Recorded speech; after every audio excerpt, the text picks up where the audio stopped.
Assalamualaikum warahmatullahi wabarakatuh. Kepada yang terhormat Bapak Muhammad Tanzil Mutalzam, SHMKN, selaku Ketua Penguji dan dosen pembimbing saya.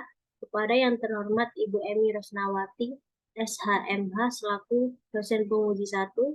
Dan yang terhormat kepada Ibu Nur Fatimah Mediawati, SHMH, selaku dosen penguji kedua. Pada kesempatan kali ini, saya akan mempresentasikan tugas akhir saya yang berjudul Tanggung Jawab Hukum Google dalam penayangan iklan phishing melalui Google Ads.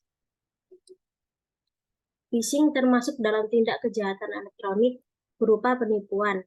Phishing menerapkan rekayasa sosial dan tipuan-tipuan secara teknis untuk mencuri data pribadi pengguna.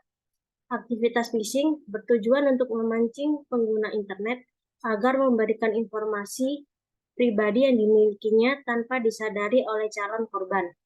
Phishing yang menggunakan URL web membuat tampilan web phishing terlihat sangat mirip dengan aslinya.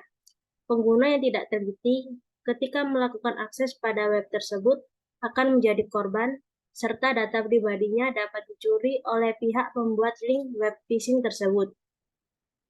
Ditemukannya pengiklanan link website phishing melalui layanan platform iklan populer yakni Google AdWords. Link website phishing yang diiklankan oleh Google AdWords selalu berada di halaman teratas Google Search.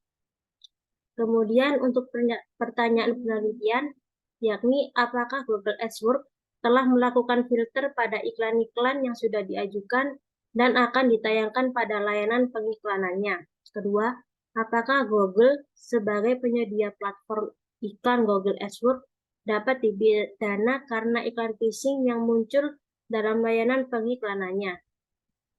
Metode yang digunakan dalam penelitian ini yakni metode yuridis normatif dengan pendekatan peraturan perundang-undangan atau statute approach menggunakan analisis deduktif untuk menganalisis bahan hukum primer dan sekunder, yakni bahan hukum primernya yaitu Undang-Undang Nomor 11 Tahun 2008 tentang Informasi dan Transaksi Elektronik. Kemudian Kitab Undang-Undang Hukum Pidana Pasal 378 tentang penipuan.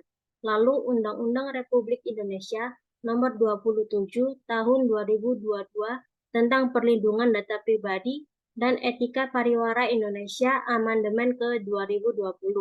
Kemudian untuk bahan sekunder yakni website resmi Google AdWords, kemudian ada Lens.org dengan kata kunci phishing dan IDADX atau Indonesia Anti-Phishing Data Exchange yang dapat diakses pada link yang tertera di PPT ini. Mengenai hasil, Google telah menerapkan filter iklan pada platform pengiklanan Google Ads-nya. Beberapa filter iklan tersebut yakni Automated Filters, Manual Review, Advertiser Policies, User Feedback, filter iklan konten, kata kunci, gambar, tujuan, dan historis akun pengiklan. Google sebagai penyedia platform pengiklan Google Ads dapat dipidana karena telah melanggar ketentuan yang ada pada Undang-Undang Nomor 11 Tahun 2008 tentang Informasi dan Transaksi Elektronik Pasal 28 Ayat 1 dan melanggar Etika Pariwara Indonesia Amandemen ke 2020. Meskipun Google telah menerapkan filter pengiklanan pada platform layanan Google Ads-nya, iklan phishing masih mudah ditemui dalam mesin pencarian teratas yang ditayangkan oleh Google Ads tersebut. Hal itu dikarenakan pelaku phishing dapat mengelabui mekanisme filter milik Google Ads, misalnya dengan menggunakan domain yang mirip dengan website resmi, atau bahkan kesalahan review dari pihak Google Ads sendiri. Google dapat dikenakan denda paling banyak 1 miliar karena melanggar ketentuan yang ada pada Undang-Undang Nomor 11 Tahun 2008 tentang Informasi dan Transaksi Elektronik Pasal 28 Ayat 1. Temuan penting pada penelitian ini yakni adanya pernyataan sepihak dari Google melalui kebijakan di platform pengiklanan Google Ads-nya, yang terkesan lepas tangan jika ada iklan yang lolos filter dan berhasil ditayangkan oleh platform mereka di mana iklan tersebut dapat menimbulkan kerugian bagi para pengguna. Pernyataan tersebut dapat ditemukan pada syarat ketentuan Google Ads. Lalu, tidak diterapkannya kebijakan tentang proses verifikasi persyaratan dokumen di Google Ads bagi pengiklan, sehingga para pihak dapat beriklan tanpa mengirimkan dokumen-dokumen yang diperlukan untuk proses verifikasi, asalkan telah melakukan pembayaran kepada platform Google Ads.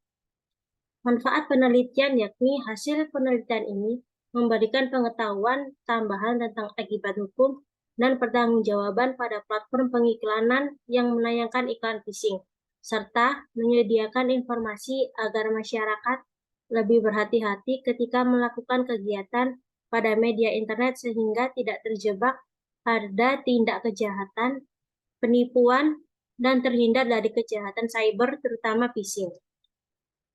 Berikut referensi yang saya gunakan dapat dilihat pada layar PPT ini. Terima kasih. Assalamualaikum warahmatullahi wabarakatuh.